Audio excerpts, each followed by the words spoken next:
IT act 2000 में amendment के बाद कौन कौन से सेक्शंस रह गए और कौन कौन से सेक्शंस हटाए गए, ये हम लोग देख लेते हैं। चैप्टर 1 में सेक्शन 1-2, चैप्टर 2 में सेक्शन 3 एंड 3A, चैप्टर 3 ये सारे सेक्शंस है, चैप्टर 4 के सारे सेक्शंस है, चैप्टर 5 के भी सारे सेक्शन है। चैप्टर 6 में सेक्शन 20 ओमिट कर दिया गया अमेंडमेंट के बाद। चैप्टर 7 में सारे सेक्शंस रह गए, चैप्टर 8 के भी सारे सेक्शंस हैं, चैप्टर 9 में सारे सेक्शंस है। चैप्टर 10 के बहुत सारे सेक्शंस को हटा दिया गया, जैसे section 49, 50, 51, 52, 52A, 52B, 52C, 52D, 53 and 54। Chapter 11 offences से रिलेटेड है और इसके ऑलमोस्ट सारे सेक्शंस अभी भी हैं। 12 में सारे सेक्शंस है, 12A के भी सारे सेक्शंस है, 13 के भी सारे सेक्शंस हैं। 13 के सेक्शंस 91, 92, 93 और 94 को ओमिट कर दिया गया और इस ओरिजिनल एक्ट में 4 शेड्यूल्स थे, जिसमें से शेड्यूल 3 और शेड्यूल 4 को रिमूव कर दिया गया। ये एक्ट 2000 के 21 नंबर एक्ट पड़ा था और इसको हम हमारे प्रेसिडेंट के सिग्नेचर 9 जून 2000 को हुआ, जिसको हम इनेक्टमेंट डेट कहते हैं, और 17 अक्टूबर को ये पूरे इंडिया में लागू हो गया। इस एक्ट का बेसिक पर्पस था legal recognition of transactions carried out by means of electronic data interchange और other means of electronic communication commonly referred to as electronic commerce. जितने भी इलेक्ट्रॉनिक डेटा का इंटरचेंज या उसके कम्युनिकेशंस होते हैं, उनको लीगल रिकॉग्निशन देना। जनरली 2000 के पहले हमारा पेपर बेस्ड ट्रेडिशनल मेथड था किसी भी कम्युनिकेशंस और डेटा इंटरचेंज का। इसको हटाकर इलेक्ट्रॉनिक बनाने के लिए या इसकी जगह पे इलेक्ट्रॉनिक कंसेप्ट को लाने के लिए इस इलेक्ट्रॉनिक मीडिया को लीगल रिकॉग्निशन देने के लिए इस एक्ट को बनाया गया, ताकि हम जो भी डॉक्यूमेंट फाइल करते हैं या जो भी सर्टिफिकेट्स है या अदर चीज़ें हैं, उनको हम गवर्नमेंट में फाइलिंग कर सके, उसका लीगल रिकॉग्निशन मिले। यदि ई बेस्ड हमारे पास कोई सर्टिफिकेट्स है तो उसको सारे लोग फॉलो करें और माने भी। यदि ये लीगल रिकॉग्निशन ना हो तो हमारे जितने भी ई साइन हैं या हमारे इलेक्ट्रॉनिक सर्टिफिकेट जो मिलते हैं, उनकी मान्यता नहीं मिलेगी और तब फिर हमारे साथ बहुत सारे प्रॉब्लम्स आ सकते हैं आज के समय में। इस एक्ट के आने से कई डिफरेंट अदर एक्ट हमारे चेंज हुए, जैसे Indian penal act, Indian evidence act 1872, bankers books evidence act 1891 and the reserve bank of India act 1934। इस एक्ट का मॉडल था United Nations commissions on international trade law, जिसको यूनिसेट्रल भी कहते हैं, और ये एमसीक्यू में पूछा जा सकता है कि हमारा आईटी एक्ट किस मॉडल पे बेस्ड है, तो उसका है आंसर यूनिसेट्रल। इस एक्ट को सारे स्टेट्स रिकॉग्निशन देंगे इस एक्ट के थ्रू, ताकि हमारा ट्रेडिशनल पेपर बेस्ड मेथड जो कम्युनिकेशन और स्टोरेज का था, इसको हम लोग इलेक्ट्रॉनिक बेस्ड बना सकें। इसके जितनी भी डिलीवरीज वगैरह हैं गवर्नमेंट सर्विसेज से रिलेटेड, वो रिलायबल इलेक्ट्रॉनिक रिकॉर्ड हो सके। इस एक्ट का छोटा सा नाम है इंफॉर्मेशन टेक्नोलॉजी एक्ट 2000 और IT act 2000। Title, extent, commencement and application, these are the 4 parts of this section 1 and there are 5 different clauses, 1, 2, 3, 4 and 5. This act will be considered to the whole India and outside the India. जिस वक्त ये act बना था उस वक्त हमारा article 370 लागू था, हमारे इंडिया का वो पार्ट नहीं था, उस पर भी ये लागू होगा, ताकि कोई भी ऑफेंस और कंट्रावीन हो तो उस पर हम एक्शन ले सके। और वैसे भी ये यदि इंडिया के कंप्यूटर में कोई आउटसाइड से कोई ऑफेंस या कंट्रावीन होता है तो उस पर भी ये एक्ट अप्लाई होगा, या इंडिया में रहकर हम किसी दूसरे कंट्री के किसी सिस्टम पर कोई ऑफेंस या कंट्रावीन कर रहे हैं तो उस पर भी ये अप्लाई होगा। वैसे तो ये एक्ट ऑलरेडी अप्लाई हो चुका है, लेकिन यदि कोई प्रोविज़न इस एक्ट में ऐड होता है या कोई रेफरेंसेस आते हैं तो उसे भी सेंट्रल गवर्नमेंट जैसा चाहे उस डेट के अकॉर्डिंग उसको अप्लाई कर सकते हैं। ये क्लॉज 3 था। क्लॉज 4 में nothing in this act shall apply to documents और transactions specified in the first schedule. इस एक्ट के 2 शेड्यूल्स रह गए हैं, first and second. First schedule में जितने भी डॉक्यूमेंट्स हैं उस पर ये एक्ट अप्लाई नहीं होगा। और वो फर्स्ट शेड्यूल क्या है? फर्स्ट शेड्यूल में ये 5 डॉक्यूमेंट दिए गए हैं जिस पर ये एक्ट अप्लाई नहीं होगा। A negotiable instrument other than a cheque as defined in section 13 of the Negotiable Instrument Act 1881, 26 of 1881. A power of attorney as defined in section 1A of the Power of Attorney Act 1882, 7 of 82. A trust as defined in section 3 of the Indian Trust Act 1882, 2 of 82. A will as defined in clause H of section 2 of the Indian Succession Act 1925, 39 of 1925, including any other testamentary disposition by whatever name called, any contract for the sale or conveyance of the immovable property or any interest in such property. तो जितने भी negotiable instrument हैं other than cheque, power of attorney, trust जो हमारे बीच होते हैं, या will और एनी अदर कॉन्ट्रैक्ट, ये 5 डॉक्यूमेंट को पर ये हमारा एक्ट अप्लाई नहीं होगा। ओरिजिनल एक्ट में ये क्लॉज हमारा नहीं था। ये क्लॉज हमारा ऐड हुआ 27 अक्टूबर 2009 के अमेंडमेंट से, और इसकी लिस्टिंग भी हमारे इस डॉक्यूमेंट्स में नीचे में दी हुई है। और this act is effective from 27 अक्टूबर 2019। हर एक क्लॉज का अमेंडमेंट डेट इस ऑथेंटिकेटेड डॉक्यूमेंट में बॉटम में दिया हुआ है, आप उसको भी देख सकते हैं। और इसके जो सिंबल है यहाँ पे सफिक्स लगे हुए हैं 2 नंबर पर, आप देख सकते हैं इसका इफेक्टिव कब से हुआ है। तो 27 अक्टूबर 2009 से ये इफेक्टिव है। इस क्लॉज 4 में जो फर्स्ट शेड्यूल मेंशन किया गया, जिसकी लिस्ट अभी हमने आपको दिखाया, इसमें एक प्रोविजो क्लॉज भी है कि यदि सेंट्रल गवर्नमेंट चाहे by any notification of official gazette, then वो इसमें अमेंड भी कर सकती है, कुछ ऐड भी कर सकती है या डिलीट भी कर सकती है, जैसा करेंट रिक्वायरमेंट हो। ये प्रोविजो क्लॉज है क्लॉज 4 का। Then every notification issued under subsection 4, इस क्लॉज में जो भी हमारे नोटिफिकेशंस होंगे shall be laid before each house of parliament. इस एक्ट में एप्लीकेबल होने के पहले उस नोटिफिकेशंस को हाउस ऑफ पार्लियामेंट के दोनों हाउस में भेजना होगा, ईच हाउस ऑफ पार्लियामेंट, ताकि उसको हम लोग इस एक्ट में ऐड कर सकें। बिना हाउस ऑफ पार्लियामेंट में भेजे इस नोटिफिकेशन को कोई भी चीज़ इसमें ऐड नहीं हो सकती। तो ये मेरा प्रिलिमिनरी था सेक्शन 1। सेक्शन 2 में इसमें जितने भी टर्म्स यूज होंगे उनके डेफिनेशंस हैं। वैसे तो ये बहुत ज़्यादा इम्पोर्टेंट नहीं है, लेकिन इस एक्ट को अच्छे से समझने के लिए ये डेफिनेशन बहुत ही रिक्वायर्ड है, ताकि आप अदर सेक्शंस को अच्छे से समझ सकें।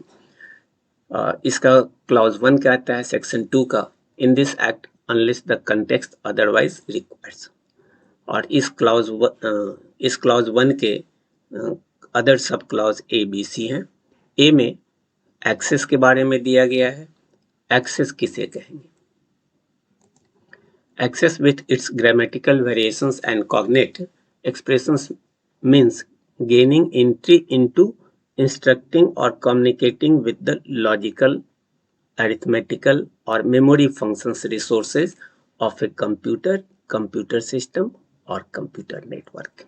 Access का meaning है gaining entry into और instructing or communication to computer, computer system और कंप्यूटर नेटवर्क। कंप्यूटर या कंप्यूटर सिस्टम या कंप्यूटर नेटवर्क में यदि हम एंट्री लेते हैं या कोई इंस्ट्रक्शन या कम्युनिकेशन उसके थ्रू करते हैं डायरेक्टली इनडायरेक्टली, तो ये हमारा एक्सेस कहलाएगा।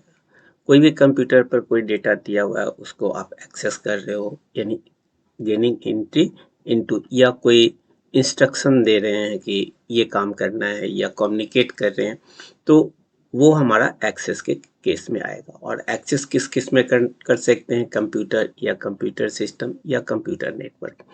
जनरली कंप्यूटर क्या है बताने की ज़रूरत नहीं, कंप्यूटर सिस्टम्स हमारा कोई भी एक सेट हो सकते हैं, और कंप्यूटर नेटवर्क कंप्यूटर्स के इंटरकनेक्टिंग कंप्यूटर के सेट को हम कंप्यूटर नेटवर्क कहते हैं।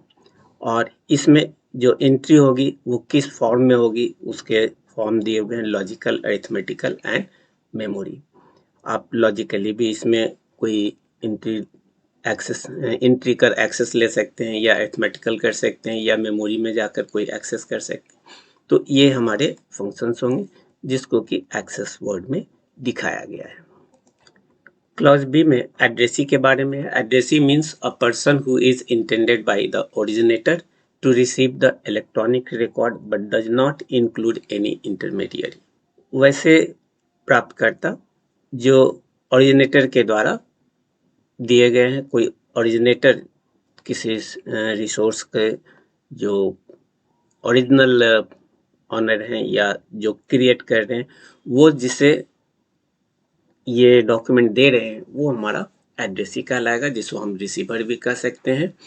इन electronic record, in the form of electronic record, इसमें वैसे लोग इंक्लूड नहीं होंगे जो इंटरमीडियरी हैं। यदि ओरिजिनेटर ने कोई डॉक्यूमेंट इलेक्ट्रॉनिक रिकॉर्ड किसी के पास देने के लिए भेजा है, तो ये जो पर्सन होंगे जो इसको कैरी करेंगे वो इंटरमीडियरी कहलाएंगे, और वो इसके लिए लायबल नहीं होंगे। तो एड्रेसी जो रिसीव करेंगे उन्हें हम एड्रेसी कहेंगे। क्लॉज सी में एडजुकेटिंग ऑफिसर के बारे में दिया हुआ है। Adjudicating officer means an adjudicating officer appointed under subsection L of section 1 of section 46। Section 46 के 1 नंबर क्लॉज पर जो भी मेंशन है जिसके द्वारा ये अपॉइंटेड होंगे उसे हम एडजुडिकेटिंग ऑफिसर कहेंगे। अब ये सेक्शन 46 क्या है ये हम देखते हैं। एडजुडिकेटिंग ऑफिसर्स को अपॉइंट करने के जो पावर्स हैं वो 46 के 1 में दिया हुआ है। For the purpose of adjudicate under this chapter whether any person has committed contravention of any of the provision of this act or any rule, regulation, direction or order made thereunder which renders him liable to pay penalty or compensation. The central government shall, subject to the provision of subsection 3, appoint any officer not below the rank of director to the government of India or an equivalent officer of state government to be an adjudicating officer for holding an inquiry in the manner prescribed by the central government. जो central government decide करेगी उसके according इस तरह के adjudicating officer को हम लोग appoint कर सकते हैं। इस क्लाउज का यूज एडजुडिकेशन में सेक्शन 46 में किया गया है। जो ऑफिसर्स इनके अपॉइंटमेंट का जो रूल है उसके अकॉर्डिंग अपॉइंट होंगे और इनका अपॉइंटमेंट सेंट्रल गवर्नमेंट के थ्रू होगा, जिनका रैंक डायरेक्टर रैंक से ऊपर होना चाहिए। जो भी अपॉइंट होंगे उनका रैंक कम से कम डायरेक्टर और उसके ऊपर होना चाहिए। और ये एडजुडिकेशन 5 करोड़ से नीचे तक का ही कर सकते हैं या 5 करोड़ तक कर सकते हैं। यदि उसके ऊपर हुआ तो फिर कॉम्पिटेंट कोर्ट को भेजना होगा और उसके लिए सेक्शन 47 दिया हुआ है। इसके बारे में हम लोग चैप्टर 9 में और डिटेल से देखेंगे कि एडजुडिकेशन के समय में किस तरह से इनका अपॉइंटमेंट और इनके फंक्शन क्या होते हैं। क्लॉज डी एफिक्सिंग से रिलेटेड है। Electronic signature with its grammatical variations and cognate expressions means adoption of any methodology or procedure by a person for the purpose of authenticating an electronic record by means of digital signature. जो भी record को हम authenticate करते हैं by using digital signature, उस पर signature को लगाने को ही हम एफेक्सिंग कहते हैं। इसमें दो मेन चीजें हैं, affixing of electronic signature and digital signature. ये क्या होता है, इसको हम इस फिगर से दिखाते हैं। यदि सेंडर ए रिसीवर बी को कोई मैसेज सेंड करना चाहता है, ऑथेंटिकेट करना चाहता है कि भेजने वाला सेंडर ए ही है, तो उसके लिए डिजिटल सिग्नेचर कैसे हम यूज करेंगे। डिजिटल सिग्नेचर में दो तरह के की यूज होते हैं, एक प्राइवेट की और दूसरा पब्लिक की। प्राइवेट की को हम पीआर से डिनोट कहते हैं और पब्लिक की को हम पीयू से डिनोट कहते हैं। क्योंकि हर एक यूजर का अपना प्राइवेट की और पब्लिक की होते हैं। पब्लिक की को हम अपने नेटवर्क में शेयर कर सकते हैं, लेकिन प्राइवेट की मेरा अपने पास होता है, जिससे हम शेयर नहीं करते। तो कोई मैसेज यदि है, इस मैसेज को हम हैश फंक्शन के थ्रू यदि भेजें, तो इस मैसेज का एक छोटा सा कोड मिलेगा जिसको हम स्मॉल एच से दिखा रहे हैं। और इस एच पर जब कोई यूजर लाइक यहाँ जो सेंडर ए है, वो अपना प्राइवेट की से इसको इनक्रिप्ट कर दे, यदि कोई इस प्राइवेट की से इनक्रिप्ट कर दे, तो इनक्रिप्शन प्रोसेस को हम ईपी से डिनोट कर रहे हैं। और यही जो ए का अपना इनक्रिप्शन हुआ अपने प्राइवेट की से, इसी को हम सिग्नेचर कहते हैं। यानी ए ने अपना सिग्नेचर दे दिया, क्योंकि इस डेटा को अब वही देख सकता है, वही यूज कर सकता है जिसके पास ए का पब्लिक की है। अब यदि इस प्राइवेट डेटा और इस कोड, प्राइवेट की और इस कोड को हम कॉन्कैटनेट कर दें, इसके साथ कॉन्कैटनेट करने के लिए हम मैसेज को यहाँ से ला रहे हैं। मैसेज और ये ईपी जो इनक्रिप्टेड डेटा है, इनक्रिप्टेड डेटा और ये मैसेज दोनों को हम इनक्रिप्ट करते हैं। और चूंकि इंटरनेट पर इसे हमें ट्रांसमिट करना होता है, यदि मैसेज हमारा बड़ा हो तो टाइम ज़्यादा लगेंगे, इसलिए हम इस पूरे डॉक्यूमेंट को, जिसको हम इलेक्ट्रॉनिक डॉक्यूमेंट कहेंगे, इलेक्ट्रॉनिक रिकॉर्ड कहेंगे, उसे जिप कर देते हैं ताकि इसकी साइज रिड्यूस हो। और इस मैसेज को या इस रिकॉर्ड को हम इंटरनेट पर सेंड करते हैं।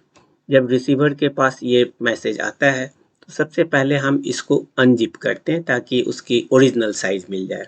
और अनजिप को दिखाने के लिए हम जेड इनवर्स दिखा रहे हैं, अनजिप किया। जैसे ही अनजिप करते हैं, इसके अंदर जो भी डॉक्यूमेंट कॉन्कैटनेट हुए हैं, जिनको हमने ऐड किया है, वो ईपी और एम ये हमको मिल जाता है। अब इस ईपी पर जब ए का पब्लिक की बी यूज करते हैं, क्योंकि बी ए के नेटवर्क में है और ए का पब्लिक की बी के पास अवेलेबल है। उस नेटवर्क में जितने भी यूजर्स होंगे, हर एक के पब्लिक की शेयर्ड होंगे। तो ए का पब्लिक की बी के पास शेयर्ड है, इसलिए ए का पब्लिक की बी के पास है। वो ए के पब्लिक की से जब इसको डिक्रिप्ट करेंगे, तो उन्हें ये एच, स्मॉल एच मिल जाएगा। और यहाँ पर मैसेज एम दिया हुआ है। यदि इस मैसेज पर हम वही हैश फंक्शन लगा दें जो हमने सिग्नेचर लगाने के समय किया था, तो इससे एक दूसरा स्मॉल कोड एच मिलेगा। यदि ड्यूरिंग ट्रांसमिशन इस मैसेज में कोई चेंजेस नहीं हुआ है, तो ये एच और ये एच दोनों इक्वल होंगे, जिसको हम कंपेयर करते हैं। यदि इक्वल हुआ तो हम कह सकते हैं कि मैसेज में कोई चेंजेस नहीं हुआ है, मैसेज हमारा ओरिजिनल मैसेज है। और चूंकि ये भेजने वाला ए है, क्योंकि हमने पब्लिक की, ए के पब्लिक की से इसको डिक्रिप्ट किया है, किसी और के पब्लिक की से डिक्रिप्ट करेंगे तो ये एच और ये एच मैच नहीं करेंगे।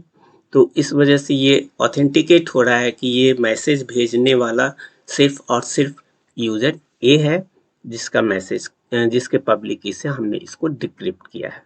तो यहाँ पर जो हमारा सेंडर ए है, अपना प्राइवेट की से जो इनक्रिप्शन किया गया, वो इनक्रिप्शन को ही हम सिग्नेचर कहते हैं।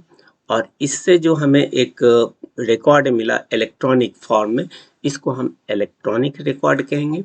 और इस इलेक्ट्रॉनिक रिकॉर्ड को हम इस मैसेज के साथ कॉन्कैटनेट किया है। तो यहाँ दो रिकॉर्ड हो गए, एक कोड के फॉर्म में और दूसरा ओरिजिनल। इन दोनों को हमने कॉन्कैटनेट किया और फिर जिप करके इसको इंटरनेट पर हमने पब्लिकली सेंड कर दिया। अब यदि ये मैसेज किसी को मिलता है और मैसेज में कोई चेंजेज यदि होगा तो उस केस में ये दोनों एज मैच नहीं करेंगे। प्लस ये भेजने वाला ए है, उसके पब्लिक की से चूंकि डिक्रिप्ट हो रहा है हमारा ये ईपी, तो इससे ये ऑथेंटिकेट होता है कि भेजने वाला ए ही है।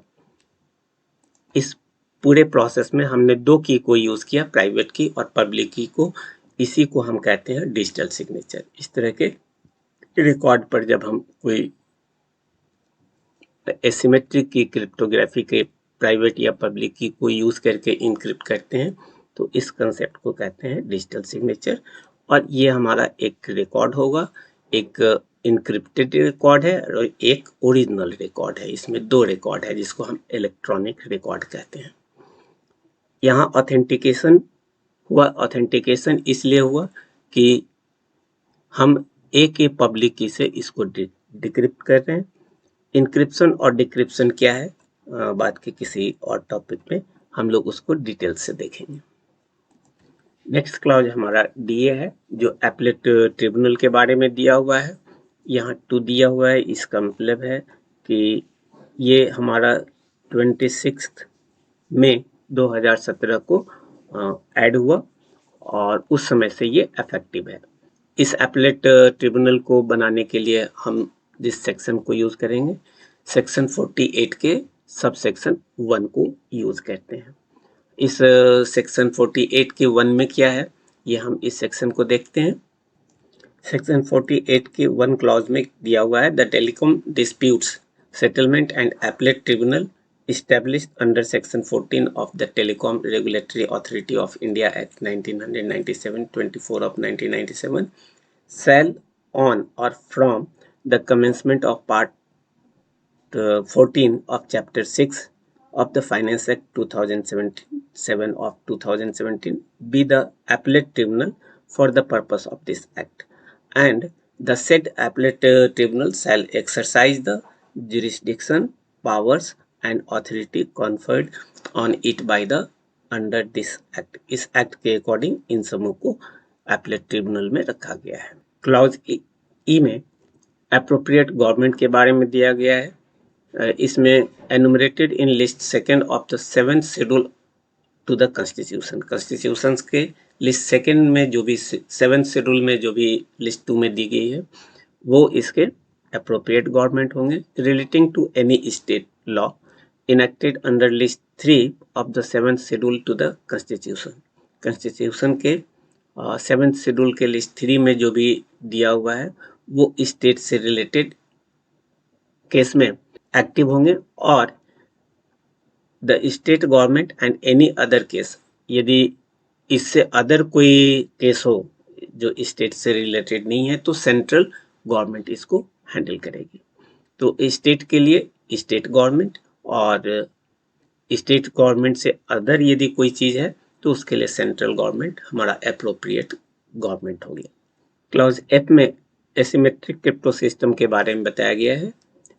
Asymmetric crypto system means a system of secure key pair consisting of a private key for creating a digital signature and a public key to verify the digital signature. यहाँ पर एसिमेट्रिक क्रिप्टो सिस्टम के बारे में बताया गया जिसमें 2 की use करते हैं जिसे हम की पेयर कहते हैं या सिक्योर की पेयर कहते हैं। एक पब्लिक की और प्राइवेट की। प्राइवेट की से हम डिजिटल सिग्नेचर को क्रिएट करेंगे और पब्लिक की से हम उसको वेरीफाई करेंगे। इसको दिखाने के लिए हम एक फिगर यूज करते हैं। एसिमेट्रिक क्रिप्टो सिस्टम क्या है इसको हम लोग यहाँ पे देख रहे हैं और इसी से रिलेटेड सेक्शन 2X में भी दिया हुआ है कि पेयर क्या है और उनका क्या यूज होता है। वैसा कोई भी इंक्रिप्शन, जनरली हमारे पास 2 तरह के इंक्रिप्शन होते हैं। इंक्रिप्शन कहने का मतलब हो गया यदि कोई हमारा प्लेन टेक्स्ट है, प्लेन टेक्स्ट यदि हमारा XYZ है, इस XYZ को हम यदि डायरेक्ट इंटरनेट पर सेंड करें तो ये मैसेज हर एक पर्सन यूज कर सकते हैं, इसका मिस यूज कर सकते हैं। हम इस XYZ को नहीं भेजकर इसे हम कोड करते हैं। कोड करने का तरीका हमारा हो सकता है कि हर एक लेटर को हम या एक नेक्स्ट लेटर पे यदि हम भेज दें तो x का y, y का z और z को हम a पर भेज दें, तो हर एक लेटर को हम एक लेटर आगे बढ़ा दिया। अब यदि इस YZA को हम किसी को सेंड करें तो उसे समझ में नहीं आएगा कि क्या मैसेज है, क्योंकि उसके पास इसका कोड पता नहीं है कि किस तरीके से YZA बनाया गया है। अब यदि एक लेटर हम बैक कर दें तो हमें एक Y से X मिल जाएगा और Z से हमें Y मिल जाएंगे और A से हमें Z मिल जाएगा। तो इस तरह से जब भी हम डेटा और मैसेज को, इलेक्ट्रॉनिक रिकॉर्ड को शेयर करते हैं ऑन इंटरनेट, तो हम उसे कोड करते हैं। कोड करने के लिए यहाँ पर हमने की फील्ड यूज किया है 1। की फील्ड 1 इसलिए है कि हम हर एक लेटर को एक लेटर नेक्स्ट लेटर पे भेज दिया है। तो नेक्स्ट लेटर कितने लेटर से हमने नेक्स्ट पे भेजा है, तो 1 है, ये हमारा 1 की है। यदि ये की किसी को पता चल जाए तो वो भी इसको डिक्रिप्ट कर सकते हैं। इसको हम कहते हैं प्लेन टेक्स्ट, इसको हम कहते हैं प्लेन टेक्स्ट या मैसेज, और आईटी के फॉर्म में इसको हम ओरिजिनल इलेक्ट्रॉनिक रिकॉर्ड कहेंगे। और इसी ओरिजिनल इलेक्ट्रॉनिक रिकॉर्ड को इस की से जब हमने इनक्रिप्ट कर दिया तो इसका कोड बन गया YZA, और इस YZA को जब फिर हम 1 लेटर बैक किए तो हमें ओरिजिनल टेक्स्ट मिल गया। इस जगह पर इसको हम प्लेन टेक्स्ट कहते हैं, इसको हम साइफर टेक्स्ट कहते हैं। आईटी एक्ट के फॉर्म में ये ओरिजिनल इलेक्ट्रॉनिक रिकॉर्ड है और ये इनक्रिप्टेड इलेक्ट्रॉनिक रिकॉर्ड है। जब रिसीवर को ये मैसेज मिलेगा और ये की मिल जाएंगे तो उस की से अगेन ये प्लेन टेक्स्ट ले सकते हैं। तो इस तरह से हमारा ये इनक्रिप्शन हुआ। अब यहाँ इनक्रिप्शन के लिए हमने की 1 किया, ये पूरा process plain text to cipher text, ये मेरा इनक्रिप्शन कहलाएगा। और cipher text to plain text obtain करने का जो तरीका होगा इसको हम डिक्रिप्शन कहेंगे। इस डिक्रिप्शन और इनक्रिप्शन में हमने एक ही की को यूज किया है, तो ये हमारा सिमेट्रिक क्रिप्टो सिस्टम के अंतर्गत आएगा। सिमेट्रिक क्रिप्टो सिस्टम में सेम की को हम इंक्रिप्शन और डिक्रिप्शन बोथ पर्पस के लिए यूज करते हैं। ये हमारा इंक्रिप्शन है और वो मेरा डिक्रिप्शन है। यदि इसी काम को करने के लिए 2 की को यूज करें, इंक्रिप्शन के लिए अलग की यूज करें और डिक्रिप्शन के लिए हम अलग की यूज करें, तो वैसे क्रिप्टो सिस्टम को हम एसिमेट्रिक क्रिप्टो सिस्टम कहते हैं। और इस एसिमेट्रिक क्रिप्टो सिस्टम में 2 की यूज होते हैं, एक को हम प्राइवेट की और दूसरे को हम पब्लिक की कहते हैं। प्राइवेट की के बारे में सेक्शन 2ZC में दिया हुआ है और पब्लिक की के बारे में सेक्शन 2ZD में दिया गया है। ये प्राइवेट की पब्लिक की से रिलेटेड होते हैं, जो मैथमेटिकली रिलेटेड हैं एक दूसरे से। और ये मैथमेटिकली कैसे रिलेटेड होते हैं, इसका एल्गोरिदम दिया हुआ है RSA और DSS में। RSA में को भी यूज कर सकते हैं या DSS के थ्रू भी हम पब्लिक की और प्राइवेट की को यूज कर सकते हैं। RSA का full form reverse submit adjournment and DSS का full form digital signature standards. Net पर यदि इंटरेस्टेड स्टूडेंट चाहें तो इसको डिटेल्स में देख सकते हैं कि RSA क्या है, DSS क्या है। RSA का एक वीडियो लिंक भी हम इस के डिस्क्रिप्शन में दे देंगे, आप वहां से भी देख सकते हैं RSA एल्गोरिदम क्या है और कैसे हम प्राइवेट की और पब्लिक की जनरेट करते हैं। कोई भी हमारा वेब सर्वर होता है, उस वेब सर्वर पर प्राइवेट की और पब्लिक की जनरेट करने के लिए एक ओपन सोर्स सॉफ्टवेयर है OpenSSL। इसके थ्रू हम प्राइवेट की और पब्लिक की जनरेट कर सकते हैं। जितने भी हमारे ब्राउजर सर्वर्स होते हैं वो इस OpenSSL को यूज कर प्राइवेट की और पब्लिक की क्रिएट करते हैं। जितने भी पब्लिक की होंगे उनको हम डिजिटल सिग्नेचर सर्टिफिकेट पे यूज करते हैं। पब्लिक की must be listed in the digital signature certificate. जो भी डिजिटल सिग्नेचर सर्टिफिकेट होंगे उसमें पब्लिक की को हम मेंशन करते हैं। तो ये हमारा कंसेप्ट होता है। इस प्राइवेट की से हम इलेक्ट्रॉनिक सिग्नेचर को क्रिएट करते हैं और पब्लिक की से हम इस इलेक्ट्रॉनिक सिग्नेचर को वेरीफाई करते हैं। जिसमें भी प्राइवेट की और पब्लिक की यूज होंगे उस क्रिप्टो सिस्टम का ही नाम एसिमेट्रिक क्रिप्टो सिस्टम होता है, जिसमें 2 की होते हैं और इस की को हम की पेयर के नाम से जानते हैं। की पेयर की पूरी डिस्कशन सेक्शन 2X में है, प्राइवेट की के बारे में सेक्शन 2ZC में है, पब्लिक की के बारे में सेक्शन 2Z को यूज़ करते हैं। प्राइवेट की इलेक्ट्रॉनिक सिग्नेचर क्रिएशन के लिए होता है और पब्लिक की इलेक्ट्रॉनिक सिग्नेचर वेरिफिकेशन के लिए होते हैं। ये प्राइवेट की और पब्लिक की एक दूसरे से मैथमेटिकली रिलेटेड है।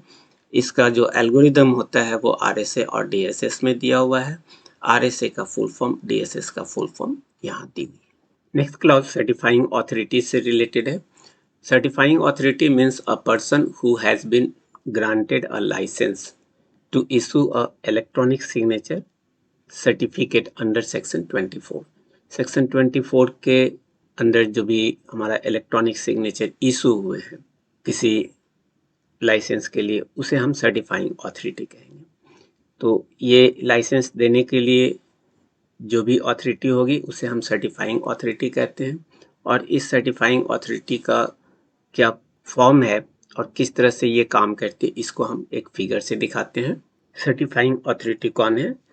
यहाँ कोई भी रूल एंड रेगुलेशन बनाने के लिए जो ऑथराइज एंटिटी है वो हमारा सेंट्रल गवर्नमेंट है। सेंट्रल गवर्नमेंट के थ्रू ही कोई भी रूल एंड रेगुलेशंस डायरेक्ट और इनडायरेक्टली पास होंगे और बनाए जाएंगे।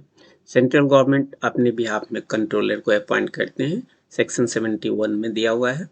और इस कंट्रोलर के फंक्शन क्या हैं, उसके अदर पावर्स वगैरह क्या होंगे, तो ये कंट्रोलर डायरेक्ट भी सर्टिफाइंग ऑथोरिटी को डिप्यूट कर सकती है, या वर्क यदि अधिक हो तो कंट्रोलर डेलीगेट कर सकते हैं सेक्शन 27 के थ्रू असिस्टेंट कंट्रोलर और डिप्टी कंट्रोलर को। ये भी वही काम करेंगे जो कंट्रोलर के करते हैं। इनके बिहाफ में असिस्टेंट और डिप्टी कंट्रोलर भी कर सकते हैं, या डायरेक्ट यदि असिस्टेंट डिप्टी कंट्रोलर ना हो तो कंट्रोलर ही सर्टिफाइंग ऑथोरिटी होंगे। ये सर्टिफाइंग ऑथोरिटी अपने नीचे कई सब्सक्राइबर्स को सर्टिफिकेट इशू करते हैं, और इस सर्टिफाइंग ऑथोरिटी के ये फंक्शंस हैं और ये सब डिफरेंट रोल्स होते हैं जो डिफरेंट सेक्शंस में दिए गए हैं। जब हम इस चैप्टर में आएंगे सेंट्रल गवर्नमेंट से रिलेटेड 17 वगैरह में, तो वहाँ पर देखेंगे कि ये डिटेल्स क्या है। और इस सर्टिफाइंग ऑथोरिटी के अंदर हमारे लाइसेंसी होते हैं, जिनके बारे में सेक्शन 21 to 24 और 32 to 34 में दिया गया है।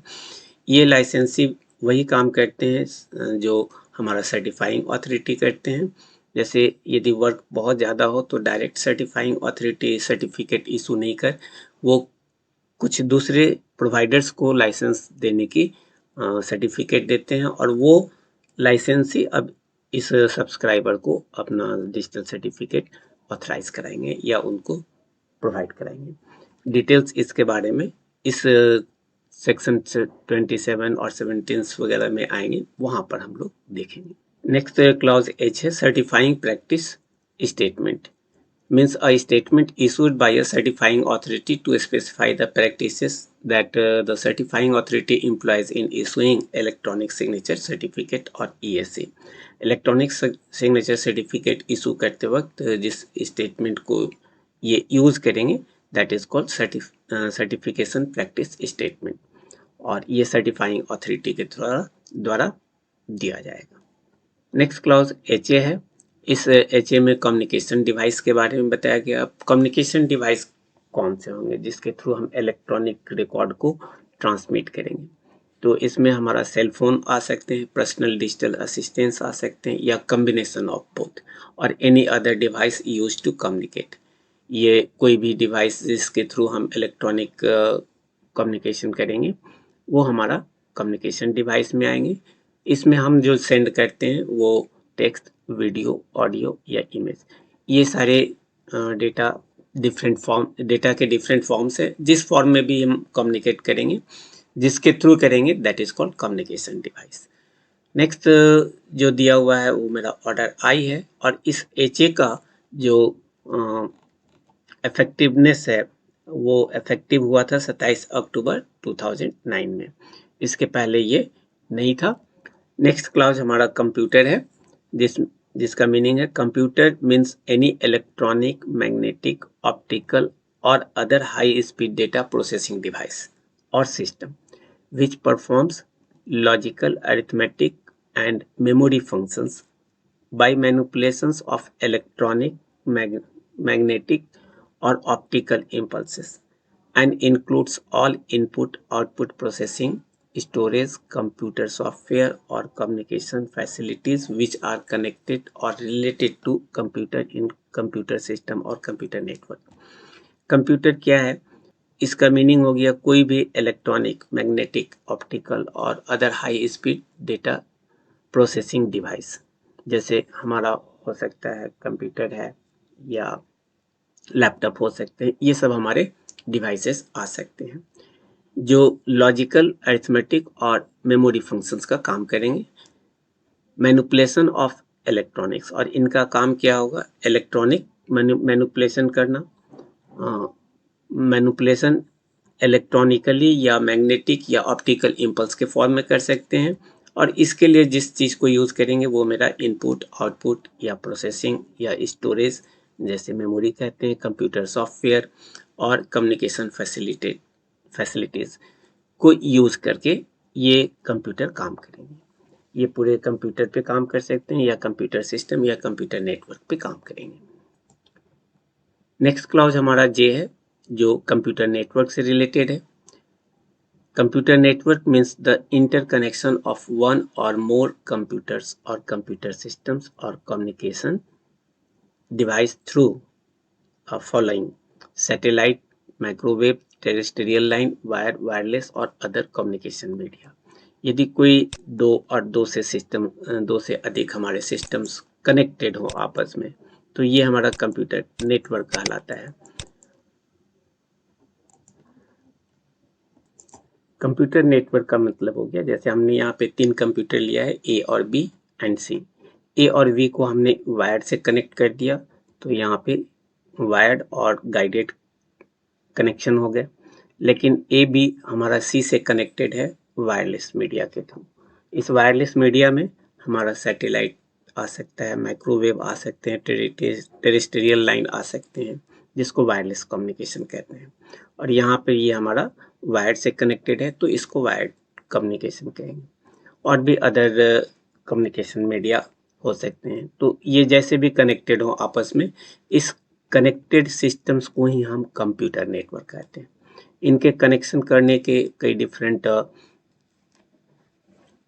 लेआउट हो सकते हैं। यदि ये लीनियरली कनेक्टेड हैं तो ऐसे को हम लोग कहते हैं बस टोपोलॉजी। टोपोलॉजी का मीनिंग है layout of the connected devices.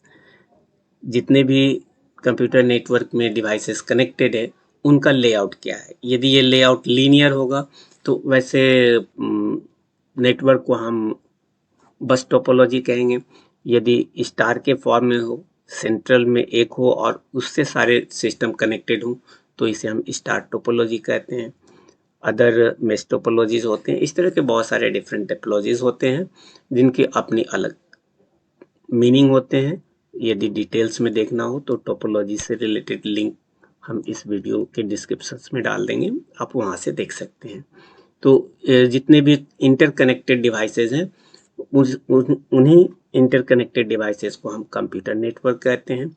और ये सारे नेटवर्क में हमारा सैटेलाइट आ सकता है, यानी अर्थ और ऑर्बिट में जो भी हमारे सिस्टम्स हैं उनको कनेक्ट करने के लिए सैटेलाइट होता है जो वायरलेस मीडिया के थ्रू कनेक्टेड होते हैं। माइक्रोवेव भी हमारा वायरलेस मीडिया होता है, एंटीना टू एंटीना ट्रांसमिशन होते हैं। टेरेस्ट्रियल भी हमारा वायरलेस कम्युनिकेशन है, वायर्ड और वायरलेस अदर कम्युनिकेशन मीडिया हो सकते हैं। ये जो कम्युनिकेशन है, ये कम्युनिकेशन मेरा कंटिन्यूअस भी हो सकते हैं और कंटिन्यूअस नहीं भी हो सकते हैं। इसी के बारे में सेकंड में बताया गया है। नेक्स्ट क्लास हमारे कंप्यूटर रिसोर्स के बारे में है। Computer resource means computer, computer system, computer network, data, computer database और सॉफ्टवेयर। कंप्यूटर में दो तरह के रिसोर्सेज होते हैं, एक हार्डवेयर बेस्ड और दूसरे होते हैं सॉफ्टवेयर। हार्डवेयर बेस्ड जिसको हम देख पाते हैं और सॉफ्टवेयर बेस्ड जिसे हम देख नहीं पाते हैं।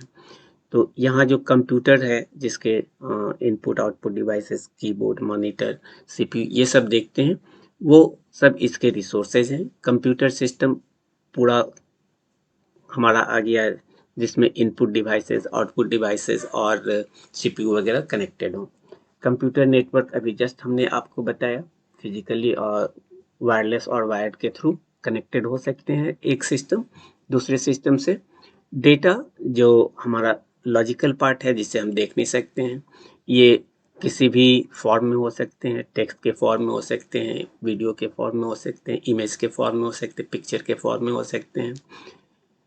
कंप्यूटर डेटाबेस, जब हम किसी ऑर्गेनाइजेशंस के रिकॉर्ड को रखते हैं, सपोज हमारे क्लास में 30 स्टूडेंट्स हैं और 30 स्टूडेंट्स में एक स्टूडेंट का कंप्लीट इंफॉर्मेशन एक रिकॉर्ड कहलाएगा।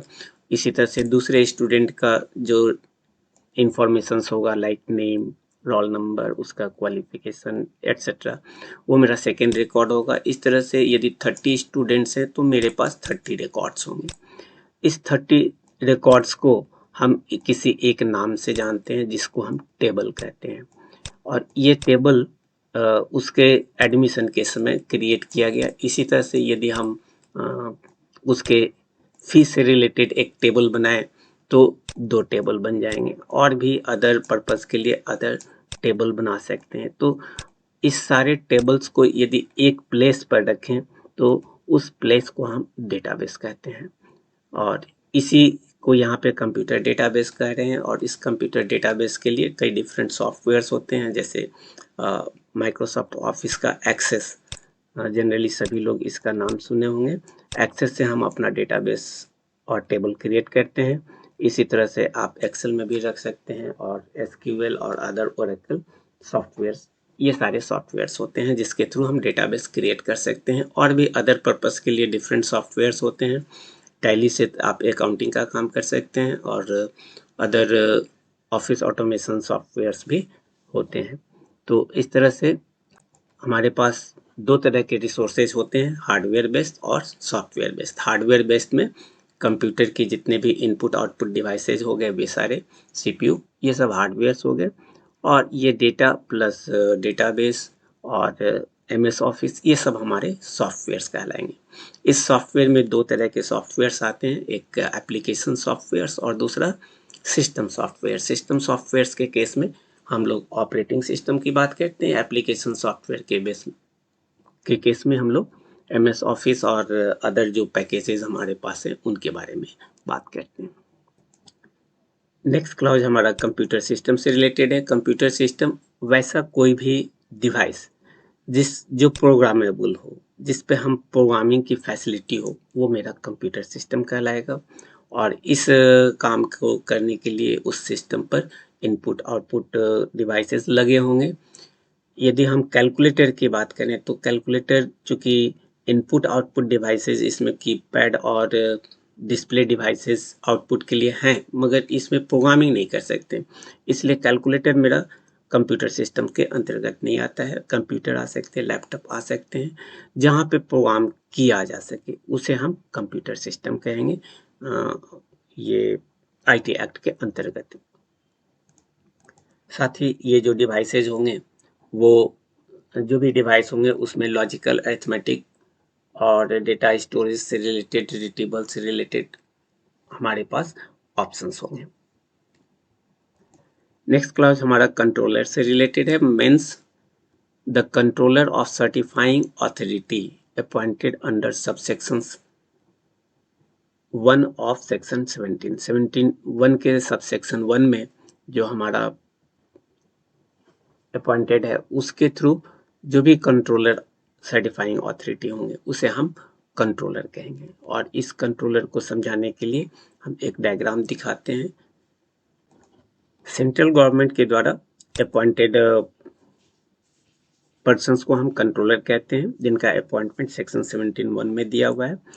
और ये कंट्रोलर सर्टिफाइंग अथॉरिटीज को अपॉइंट करेंगे, और इस कंट्रोलर पर यदि वर्कलोड ज़्यादा हो तो असिस्टेंट और डिप्टी कंट्रोलर भी डेलीगेट कर सकते हैं, जो सेक्शन 27 में दिया हुआ है।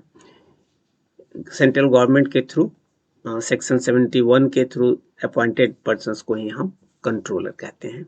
इस फिगर के बारे में डिटेल्स आगे के टॉपिक्स पर हम लोग डिस्कस करेंगे। नेक्स्ट क्लॉज हमारा NA है, जिसमें साइबर कैफे के बारे में बताया गया। Cyber cafe means any facility from where access to the internet is offered by any person in the ordinary course of business to the members of the public। कोई भी public persons इस system को use कर सकते हैं अपने internet को use करने के लिए। और साइबर कैफ़े अब तो कम है, लेकिन कुछ दिन पहले साइबर कैफ़े का काफ़ी प्रचलन था, जहाँ पे कोई भी पर्सन्स जाकर के इंटरनेट को पब्लिकली यूज़ कर सकते थे और उसके लिए वो पे करते थे। तो ये साइबर कैफे का जो क्लॉज है ये ऐड हुआ था 26 मई 2017 को, इसके पहले नहीं थी। नेक्स्ट क्लॉज हमारा NB है जो साइबर सिक्योरिटी से रिलेटेड है। साइबर सिक्योरिटी कहने का मतलब है जितने भी हमारे इंफॉर्मेशन है, इक्विपमेंट्स हैं, डिवाइसेज हैं, कंप्यूटर रिसोर्सेज हैं, कम्युनिकेशन डिवाइसेज है, इंफॉर्मेशन स्टोर्ड है, इनको unauthorised access, use, disclosure, disruption, modification और डिस्ट्रक्शन से बचाना हमारा साइबर सिक्योरिटी कहलाएगा। ये जो भी हमारे access, use, disclosure, disruption, modifications, destructions हैं, इस डिस्ट्रक्शंस से अनऑथराइज यूजर से बचाने के लिए जो भी हम लोग डिवाइस और इक्विपमेंट्स वगैरह यूज करेंगे वो सब हमारे साइबर सिक्योरिटी के अंदर में आएंगे। Next clause data means a representation of information, knowledge, facts, concepts or instructions which are being prepared or have been prepared in a formalized manner and is intended to be processed, is being processed or has been processed in a computer system or computer network and may be in any form including computer printouts, magnetic or optical storage media, punched card, punch tapes और stored internally in the memory of the computer। Computer के memory में जिस form में भी हमारा data stored है, data कहने का मतलब बेसिक फैक्ट है, और इस बेसिक फैक्ट के कई डिफरेंट फॉर्म हो सकते हैं। वो हमारा टेक्स्ट फॉर्म हो सकता है या हमारा इमेज हो सकता है, पिक्चर फॉर्म हो सकते हैं, ऑडियो फॉर्म हो सकता है, वीडियो फॉर्म हो सकता है। ये सारे हमारे डेटा हैं जो कंप्यूटर के किसी भी सिस्टम पर जो हमारे स्टोरेज डिवाइसेस हैं। स्टोरेज डिवाइसेस कहने का मीनिंग हो गया हमारे पास मैग्नेटिक टेप हो सकते हैं, पेन ड्राइव हो सकते हैं और पुराने समय में हमारे पास पंच कार्ड हुआ करता था, पंच टेप्स होते थे। ये सब हमारे स्टोरेज डिवाइसेस है जहाँ पर हमारे डेटा रखे होते थे। Magnetic tape, magnetic disk, optical storage like CD और DVD, ये सब हमारे ऑप्टिकल स्टोरेज डिवाइसेस कहलाते हैं जिस पर हमारे डेटा होते हैं। इन सारे डेटा, इस पर जो भी हमारे information, knowledge, facts, concept, instructions रखे होते हैं या उस पर ये काम प्रिपरेशन के लिए किया जा रहा हो या किया गया हो, वो सब हमारे डेटा कहलाते हैं। बेसिकली डेटा हमारा डिफरेंट फॉर्म का हो सकता है, टेक्स्ट, ऑडियो, वीडियो और इमेज और पिक्चर के फॉर्म में हो सकते हैं। नेक्स्ट क्लॉज हमारा डिजिटल सिग्नेचर है, means authentication of any electronic record by a subscriber by means of electronic method और procedure in accordance with the provisions of section 3। Section 3 के प्रोविजंस के अकॉर्डिंग जो भी हमारा इलेक्ट्रॉनिक रिकॉर्ड है, इसके लिए, इसके ऑथेंटिकेशन के लिए जिस सिग्नेचर को हम लोग करते हैं that is called digital signature. इसको हम फिगर से देखते हैं। यहाँ पर हमने डिजिटल सिग्नेचर का एक यूज़ किया है। सेंडर हमारा A है जिसमें मैसेज को हम सेंड कर रहे हैं और इस मैसेज को सेंड करने वाला A है। इसे ऑथेंटिकेट करने के लिए हम इसके प्राइवेट की से इसको इनक्रिप्ट करेंगे और इस इनक्रिप्शन को हम EP से दिखाया है। मैसेज को सेंड करने के पहले हम हैश फंक्शन में डालते हैं ताकि उसका कोड रिड्यूस हो और इसे डिक्रिप्ट करना किसी के लिए भी मुश्किल है। तो इस शॉर्ट फॉर्म H को हैश फंक्शन से जो भी हमें आउटपुट मिला है उसे और इस H को हम इस A के प्राइवेट की से इनक्रिप्ट कर दें तो हमें एक इनक्रिप्टेड वैल्यू मिलेगा जिसे हम EP से डिनोट कर रहे हैं। तो यहाँ पर ये प्राइवेट की, चूंकि एसिमेट्रिक की को हम यूज कर रहे हैं इसलिए ये डिजिटल सिग्नेचर कहलाएगा। एक की हमारा इंक्रिप्शन के लिए होता है जो क्रिएटर के द्वारा हम लोग यूज करते हैं, और ये इसके साथ हम मैसेज और इस इनक्रिप्टेड डेटा को सेंड करते हैं जिप करके। यही वैल्यू हमारा फिर रिसीवर के पास जाने पर हम उसके पब्लिक की से इसको डिक्रिप्ट करके इस कोड को मैच कराते हैं, जैसा कि पहले भी हमने बता रखा है। तो यहाँ पर ये ऑथेंटिकेट हो रहा है कि हमारा ये डेटा किसके द्वारा भेजा गया है। किसी और की पब्लिक की से यदि हम इसको डिक्रिप्ट करें तो ये H और ये H हमारा कभी भी मैच नहीं करेगा। इसलिए यहाँ पर ये ऑथेंटिकेट हो रहा है कि भेजने वाला यूजर हमारा A है। इसी को हम वहाँ पे शो करते हैं। यहाँ जो हमें A का इनक्रिप्टेड फॉर्म मिला इसे ही हम डिजिटल सिग्नेचर कहते हैं, और ये डिजिटल सिग्नेचर हमारा A के प्राइवेट की से जनरेट होगा। नेक्स्ट क्लास हमारा डिजिटल सिग्नेचर सर्टिफिकेट से रिलेटेड है।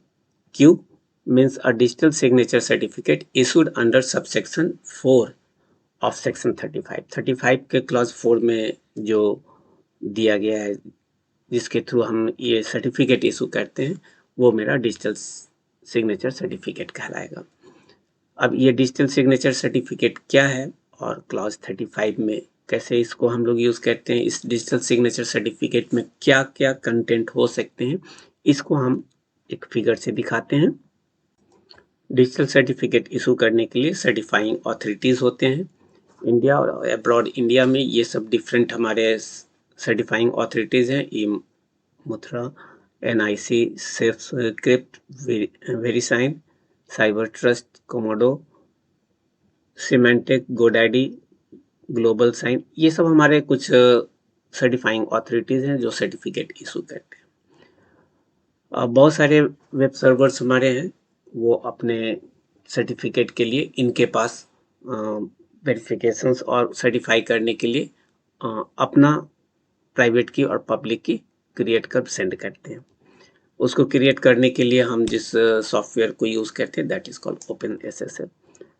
इस पर और डिटेल्स हम लोग आगे देखेंगे। यहाँ डिजिटल सर्टिफिकेट का क्या मीनिंग है वो हम देखते हैं कि जब भी कोई वेब सर्वर्स यदि अपना सर्टिफिकेट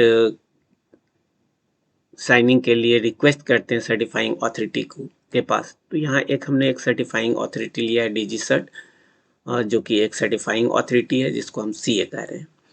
और यहाँ फेसबुक सर्वर्स है जो अपना सर्टिफाइंग साइनिंग रिक्वेस्ट सेंड कर रहे हैं इस सर्टिफाइंग ऑथोरिटी के पास कि हमें एक सर्टिफिकेट इशू कर दीजिए। तो इसके लिए ये सर्वर अपना पब्लिक की और आईडी और पब्लिक की कैसे जनरेट करेंगे, अभी जस्ट बताया कि OpenSSL के थ्रू हर एक वेब ब्राउज़र अपना पब्लिक की जनरेट कर सकते हैं, प्राइवेट की जनरेट कर सकते हैं यूजिंग RSA एल्गोरिदम। तो इस जगह पे हम अपना प्राइवेट की और पब्लिक की जनरेट करते हैं। ये फेसबुक सर्वर ब्राउज़र हमारा प्राइवेट और पब्लिक की जनरेट करेंगे और अपनी आइडेंटिटी इसके साथ क्रिएट करते हैं। पब्लिक की और आइडेंटिटी, प्राइवेट की को हम शेयर नहीं करते, पब्लिक की और आइडेंटिटी को हम सर्टिफाई करने के लिए सर्टिफाइंग ऑथोरिटी के पास भेजेंगे। यदि ये इसको सर्टिफाई करते हैं तो ये अपना सर्टिफिकेट यहाँ पे सेंड करेंगे, जिस सर्टिफिकेट में इस सर्टिफाइंग ऑथोरिटीज़ का पब्लिक की होगा। जैसे यहाँ पे हमने दिखाया पब्लिक की ऑफ सर्वर जिसको हमें सर्टिफाई करना है, और सर्वर की आइडेंटिटी, और इसके साथ इस सर्टिफाइंग ऑथोरिटीज़ का अपना पब्लिक की और इसके सर्टिफाइंग ऑथोरिटीज़ का अपना आईडी और इसके आईडी प्लस सर्वर का पब्लिक की और आईडी, ये को हम इस सर्टिफाइंग ऑथोरिटी के प्राइवेट की से इनक्रिप्ट करके EP के फॉर्म में, इनक्रिप्टेड फॉर्म में फेसबुक सर्वर को देंगे, और ये सर्वर अब इसको सेंड करेंगे क्लाइंट के पास, जो कोई ब्राउज़र हो सकता है, कोई क्लाइंट हो सकता है, यूज़र हो सकता है। ये इस क्लाइंट का काम होगा कि वो वेरीफाई करे कि ये जो सर्टिफिकेट है वो किस अथॉरिटी के द्वारा दिया गया है, जिसकी लिस्ट इस फेसबुक के पास होती है। ये उस सर्टिफाइंग अथॉरिटी के पास रिक्वेस्ट भेजेंगे कि भाई आप अपना पब्लिक की दो, ताकि आपके द्वारा जो इनक्रिप्टेड डेटा मिला है उस इनक्रिप्टेड डेटा को हम डिक्रिप्ट करें। और इस तरह से यदि ये डिक्रिप्ट करते हैं तो इसके थ्रू इस फेसबुक सर्वर का पब्लिक की इस फेसबुक को मिल जाता है। तो क्लाइंट को इस सर्वर का पब्लिक की सेंड करना था। डायरेक्ट यदि सेंड करते तो बीच में मैन इन द मिडिल का प्रॉब्लम आ सकता था, वो उस डेटा को हैक कर मिसयूज कर सकते थे। इसलिए हमने अपने पब्लिक की को पहले सर्टिफाइंग अथॉरिटी के पास सेंड किया सर्टिफाई करने के लिए, और वो सर्टिफाइंग अथॉरिटी क्या किए, हमारे पब्लिक की और आईडी को के साथ अपनी आईडी को कंबाइंड कर अपने प्राइवेट की से इसको इनक्रिप्ट कर दिए, जो कि इनके प्राइवेट की इनके पास है, और इस इनक्रिप्टेड डेटा को इस सर्वर के पास सेंड किया। सर्वर फिर इसे क्लाइंट को सेंड किया। क्लाइंट के पास अपनी लिस्ट होती है सर्टिफाइंग अथॉरिटीज, जिनकी लिस्ट यहाँ पे हमने कुछ का दिया है। वो उस सर्टिफाइंग अथॉरिटीज का नाम इस इनक्रिप्टेड डेटा से देखकर उसका पब्लिक की डिमांड करेंगे। पब्लिक की चूंकि शेयरेबल होता है, ये डीजी सर्टिफाइंग अथॉरिटी अपने पब्लिक की को इस ब्राउजर को देंगे। ये ब्राउजर उस पब्लिक की से इस ईपी को जो इनक्रिप्टेड है डिक्रिप्ट कर देंगे, और डिक्रिप्ट करके हम इस तरीके से, जिसके अंदर हमारा ये तीन चीज दिया हुआ है, और सर्वर का पब्लिक की, सर्वर की आईडी और इस सर्टिफाइंग अथॉरिटी की आईडी, ये तीनों चीज इसे मिल जाता है। तो इस तरीके से अब पब्लिक की आने के बाद हम इन दोनों के बीच सिक्योर कम्युनिकेशन कर सकते हैं। इस डिजिटल सिग्नेचर सर्टिफिकेट में सर्टिफाइंग अथॉरिटीज का आईडी इंक्लूडेड होते हैं, प्लस जो हमारा सब्सक्राइबर है उसके भी आईडी वहाँ पे इंक्लूडेड होते हैं। और इसकी जो सेक्शंस है वो 35 का क्लॉज 4। नेक्स्ट क्लॉज हमारा इलेक्ट्रॉनिक फॉर्म है। ऊपर आपको हमने बताया कि जो भी इलेक्ट्रॉनिक डॉक्यूमेंट्स होते हैं, जैसे हमारा जो भी लीगल रिकॉग्निशन के लिए जो हम इलेक्ट्रॉनिक फॉर्म बनाए थे, हमारा टेक्स्ट डॉक्यूमेंट हो या प्रिंटेड डॉक्यूमेंट हो, ये सारे चीज़ को इलेक्ट्रॉनिकली हम कन्वर्ट करते हैं, जिसे इलेक्ट्रॉनिक रिकॉर्ड कहते हैं। और इस इलेक्ट्रॉनिक रिकॉर्ड का जो फॉर्म होगा that is called electronic form.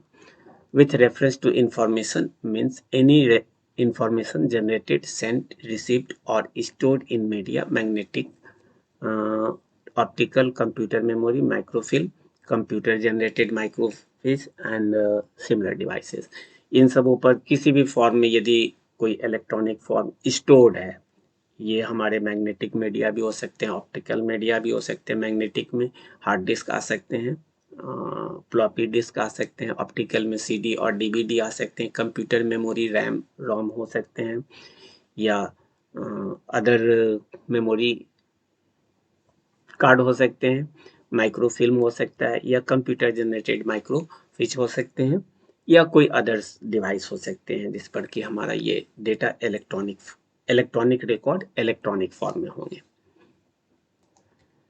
Next clause electronic gazette से है। जो ऑफिशियल गजेट्स हैं जिसका पब्लिकेशन इलेक्ट्रॉनिक फॉर्म में हुआ है उसे हम इलेक्ट्रॉनिक गजेट कहेंगे। नेक्स्ट क्लॉज में हमारा इलेक्ट्रॉनिक रिकॉर्ड है। Electronic record means data record और डेटा जनरेटेड, इमेज और साउंड स्टोर्ड, रिसीव्ड और sent in an electronic form और माइक्रोफिल्म और कंप्यूटर जनरेटेड माइक्रोफिल्म, ये सब हमारे इलेक्ट्रॉनिक रिकॉर्ड हैं। और अभी कुछ फिगर्स में भी हमने बताया कि इलेक्ट्रॉनिक फॉर्म क्या होते हैं। नेक्स्ट क्लॉज हमारा टीए है। Electronic signature means authentication of any electronic record bye subscriber by means of electronic technique specified in the second schedule and include digital signature। ये क्लॉज हमारा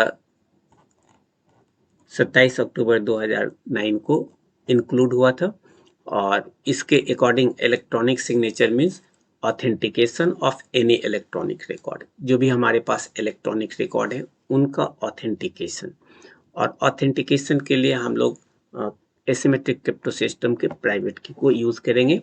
और प्राइवेट की से यदि हम किसी डेटा को इनक्रिप्ट करते हैं और उसी के पब्लिक की से उसको हम यदि डिक्रिप्ट करते हैं तो ये मेरा इलेक्ट्रॉनिक सिग्नेचर कहलाएगा।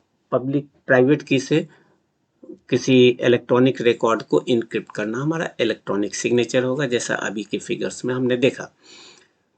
Of any electronic record bye A subscriber bye means of electronic technique, और ये इलेक्ट्रॉनिक टेक्निक हमारा कोई भी हो सकता है, RSA हो सकता है, DSS हो सकता है, जो सब में मेंशन किया गया है सेकेंड शेड्यूल में। सेकेंड शेड्यूल में जो भी इंस्ट्रूमेंट मेंशन किए गए उसके द्वारा ये ऑथेंटिकेटेड होना चाहिए और उस पर डिजिटल सिग्नेचर होने चाहिए। डिजिटल सिग्नेचर क्या है अभी हम लोगों ने देख रखा है और डिटेल्स बाद में देख। नेक्स्ट है electronic signature certificate. Clause TB में means an electronic signature certificate issued under section 35 and includes digital signature certificate. जिस पर डिजिटल सिग्नेचर सर्टिफिकेट सेक्शन 35 के द्वारा दिया गया हो वो हमारा इलेक्ट्रॉनिक सिग्नेचर सर्टिफिकेट कहलाएगा। फंक्शन नेक्स्ट क्लॉज U में फंक्शन है in relation to a computer includes logic control arithmetical process, deletion, storage and retrieval and communication or telecommunication from the or within a computer। Computer के अंदर यदि हम किसी तरह का कोई लॉजिक यूज करते हैं, मैथमेटिकल या कंट्रोल करते हैं, तो ये इस काम को हम फंक्शन कहेंगे। नेक्स्ट क्लॉज UA है Indian computer emergency response team means an agency established under subsections 1 of section 70B। Emergency के केस में इसको हम लोग यूज करेंगे और ये हमारा 27 अक्टूबर 2009 को ऐड हुआ था। Information includes data, message, text, images, sound, voice, codes, computer program, software and data bases और माइक्रोफिल्म और कंप्यूटर जनरेटेड माइक्रोफिल्म। ये सारी चीज़ें हम अभी इसके ऊपर डिस्कस कर चुके हैं कि डेटा, मैसेज या टेक्स्ट के फॉर्म में जो भी चीज़ हमारे इमेज या साउंड है वो हमारा इंफॉर्मेशन कहलाएगा। नेक्स्ट क्लॉज हमारा इंटरमीडियरी है और इसका एडिशन हुआ था 27 अक्टूबर 2009 में। इंटरमीडियरी के बारे में है intermediary with respect to any particular electronic records means any person who on behalf or another person receives, stores or transmits that record or provides any service with respect to that record and include telecom service providers, network device provider, internet service providers, web hosting service providers, search engines, online payment sites, online auction sites, online market places and cyber cafes. Intermediary कहने का मतलब है honour कोई और है और उस honour के बिहाफ में जो भी काम करेंगे दे आर कॉल्ड इंटरमीडियरी। यहाँ पर यदि हमारा कोई BSNL है तो BSNL के बहुत सारे डिफरेंट सर्वर्स हो सकते हैं, तो BSNL मेन हमारा ऑनर है और इसके अंदर में जितने भी हमारे अदर सर्वर्स होंगे वो सब इंटरमीडियरी होंगे जो डेटा को यूज कर सकते हैं। और इसके लिए जो हमारा सर्विस प्रोवाइडर्स हैं, network telecom service provider, network service provider जिसे हम इंटरनेट पर सर्विस प्रोवाइडर भी कहते हैं, internet service providers, web hosting service providers. बहुत से ऐसी कंपनी है जो वेब होस्टिंग का काम करते हैं किसी के बिहाफ में, तो जिनके बिहाफ में काम करते हैं वो ऑनर हैं और ये खुद इंटरमीडियरी कहलाएंगे। सर्च इंजन भी हमारा जो है वो इंटरमीडियरी हो सकता है, ऑनलाइन पेमेंट साइट्स भी हो सकते हैं, ऑनलाइन ऑक्शन साइट्स भी हो सकते हैं, ऑनलाइन मार्केट प्लेसेस और साइबर कैफेज भी इंटरमीडियरीज के काम कर सकते हैं। क्लॉज X में की पेयर के बारे में दिया गया है। एसिमेट्रिक क्रिप्टो सिस्टम के केस में हम लोग जनरली दो तरह के की यूज करते हैं, प्राइवेट की एंड पब्लिक की। प्राइवेट की से हम कोई भी चीज क्रिएट करते हैं और पब्लिक की से हम उसको वेरीफाई करते हैं। तो जो कि एक दूसरे से मैथमेटिकली रिलेटेड होते हैं। In an asymmetric crypto system means a private key and its mathematically related public key, which are so related that the public key can verify the digital signature created by the private key. इसको figure से देखते हैं हम लोग। इस figure का जिक्र पहले भी कर चुके हैं। यहाँ पे हमारे पास की पेयर है जो सेक्शन 2x में बताया गया, अभी इसके बारे में देखा। और प्राइवेट की क्या होते हैं वो इस सेक्शन में है, पब्लिक की ये सेक्शन है। ये दोनों की के सेट को ही हम की पेयर कहते हैं, जिसमें प्राइवेट की पब्लिक की से मैथमेटिकली रिलेटेड होते हैं। और इस प्राइवेट की को हम इलेक्ट्रॉनिक सिग्नेचर क्रिएट करने के लिए और पब्लिक की को इलेक्ट्रॉनिक सिग्नेचर को वेरीफाई करने के लिए कहते हैं। इस पूरे सिस्टम को हम एसिमेट्रिक क्रिप्टो सिस्टम भी कहते हैं। नेक्स्ट क्लॉज वाई में लॉ से रिलेटेड है। कोई भी रूल्स, रेगुलेशंस, बायलॉज और ऑर्डर्स जो इशू हुए हैं या बनाए गए हैं किसके थ्रू?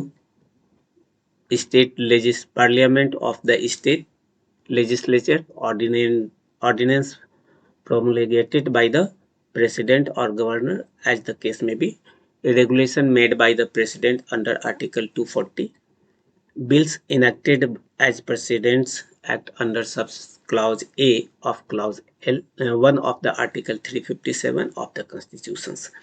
इन सबों के द्वारा जो भी रूल्स, रेगुलेशंस, बायलॉज बनाए जाएंगे वो हमारा लॉ कहलाएगा। Next clause, license means a license granted to a certifying authority under section 24। यहाँ पर लाइसेंस सेक्शंस 21 to 24 के बारे में दिया गया है। सर्टिफाइंग अथॉरिटी कुछ पर्सन्स को ऑथराइज करते हैं सर्टिफिकेट, डिजिटल सर्टिफिकेट इशू करने के लिए। उनकी जो लाइसेंस होती है दैट इज कॉल्ड लाइसेंस। और इसके बारे में सेक्शन 21 से 24 और 32 से 34 के बारे में दिया गया है। नेक्स्ट क्लॉज ZA ओरिजिनेटर से related means a person who sends, generates, stores और ट्रांसमिट्स एनी इलेक्ट्रॉनिक मैसेज और causes any electronic messages to be sent, generated, stored or transmitted to any other person but does not include an intermediary। वैसा person जो इस electronic message को create करते हैं और उसको सेंड करते हैं, जनरेट करते हैं, स्टोर करते हैं, दे आर कॉल्ड ओरिजिनेटर। इसमें इंटरमीडियरी हमारा इंक्लूडेड नहीं होता। नेक्स्ट क्लॉज हमारा प्रिस्क्राइब्ड है, means prescribed by rules made under this act. इस एक्ट के अंदर जो भी हमारे रूल्स बनाए गए they are called prescribed. Next clause हमारा ZC है, private key means the key of a key pair used to create a digital signature. अभी हमने जस्ट देखा था, ये क्लॉज हमारा कहता है कि की पेयर का जो प्राइवेट की है वो डिजिटल सिग्नेचर क्रिएट करने के लिए हम लोग यूज करेंगे। इस फिगर को हम पहले भी डिस्कस कर चुके हैं। यहाँ हमारा मैसेज है और ये हमारा अपने प्राइवेट की से डिजिटल सिग्नेचर बना रहे हैं। इसके लिए उन्होंने इस मैसेज के हैश फंक्शन को अपने प्राइवेट की से इनक्रिप्ट किया, तो ये इनक्रिप्शन ही हमारा डिजिटल सिग्नेचर कहलाएगा और इसका फर्दर प्रोसेसिंग होगी। तो यहाँ जो ये सिग्नेचर किया गया इसे हम डिजिटल सिग्नेचर कहेंगे, और जो कि हमारा क्रिएट करता है डिजिटल सिग्नेचर, और इसकी वेरिफिकेशन होगी प्राइवेट पब्लिक की से, एक पब्लिक की से।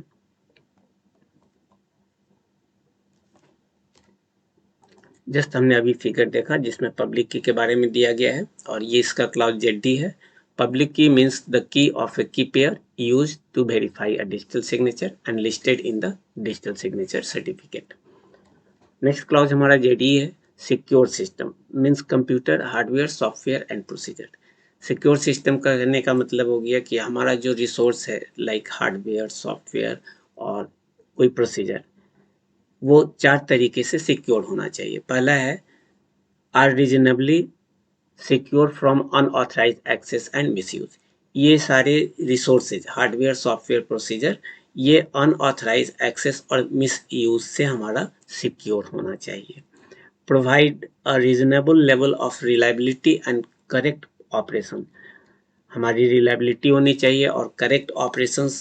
सपोज हमने ट्रांजैक्शन किया 1 लाख का और वहाँ पे 10 लाख हो गया, तो यहाँ पे रॉन्ग ऑपरेशन हो गया। तो इस तरह के ऑपरेशन नहीं होने चाहिए, करेक्ट ऑपरेशन होने चाहिए। यदि हमारा सिस्टम रीजनेबल हो, रिलायबल हो और करेक्ट ऑपरेशन करता हो। थर्ड में है reasonably suited to performing the included functions. जो भी काम जिस काम के लिए कहा गया है वही काम करे, कोई और काम नहीं करे, तो वो reasonably suited to performing the intended functions कहलाएंगे। कोई फंक्शन है जो कैलकुलेशन के लिए यूज किया जा रहा है, अब सही कैलकुलेशन की जगह पे यदि रॉन्ग कैलकुलेशन हो गया तो ऐसा नहीं होना चाहिए। यदि ऐसा नहीं होता है तो वो सिक्योर सिस्टम कहलाएगा। Adhere to generally accepted security procedure. और इस काम को करने के लिए हम सिक्योरिटी प्रोसीजर को यूज करेंगे, जो ऊपर के में हमने देखा था कुछ सिक्योरिटी प्रोसीजर्स क्या हैं। तो ये चार तरह की फैसिलिटी यदि हमारे हार्डवेयर सॉफ्टवेयर प्रोसीजर पर हो तो हम वैसे सिस्टम को सिक्योर सिस्टम कहेंगे। नेक्स्ट क्लॉज हमारा ZF है, security procedure means the security procedure prescribed under section 16 by the central government. Central government के सेक्शन 16 के थ्रू जो भी प्रोवाइडेड होंगे वो सिक्योरिटी प्रोसीजर्स कहलाएंगे। नेक्स्ट हमारा क्लॉज है ZG, subscriber means a person in whose name the electronic signature certificate is issued.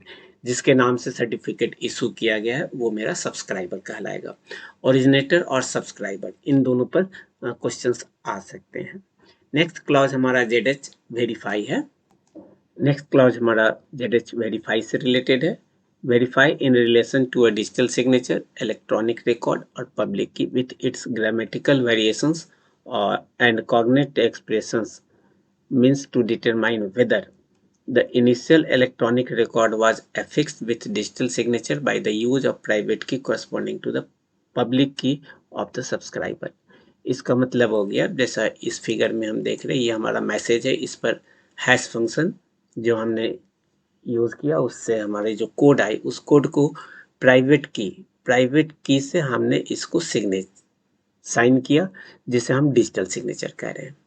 और इस डिजिटल सिग्नेचर को फिर हम वेरीफाई करते हैं अपने उस सब्सक्राइबर के पब्लिक की से, जो यहाँ पर हम दिखा रहे हैं। पब्लिक की से इसको हम डिक्रिप्ट करते हैं और ये हैश कोड को हम ऑब्टेन करते हैं।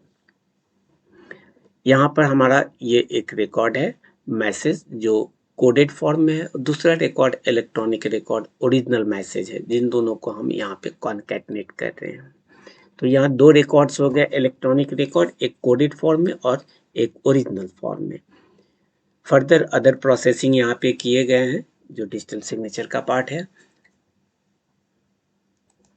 बाद में इसको हम एक पब्लिक की से वेरीफाई कर रहे हैं कि भेजने वाला सब्सक्राइबर हमारा यही है। इस चैप्टर का लास्ट सेक्शन हमारा है, any reference in this act to any enactment और any provision thereof shall in relation to an area in which such a enactment or such provision is not in force be construed as a reference to the corresponding law or the relevant provision of the corresponding law if any in force in that area। इसमें जितने भी act और rules regulations बताए गए हैं, provisions बताए गए हैं, यदि नहीं है और वो हमारे कॉन्स्टिट्यूशन के किसी एक्ट में दिए गए हैं तो यहाँ नहीं होने पर उस एक्ट के अकॉर्डिंग यहाँ पे कंसीडर किया जाएगा। ये मेरा सेक्शन 2 कहता है।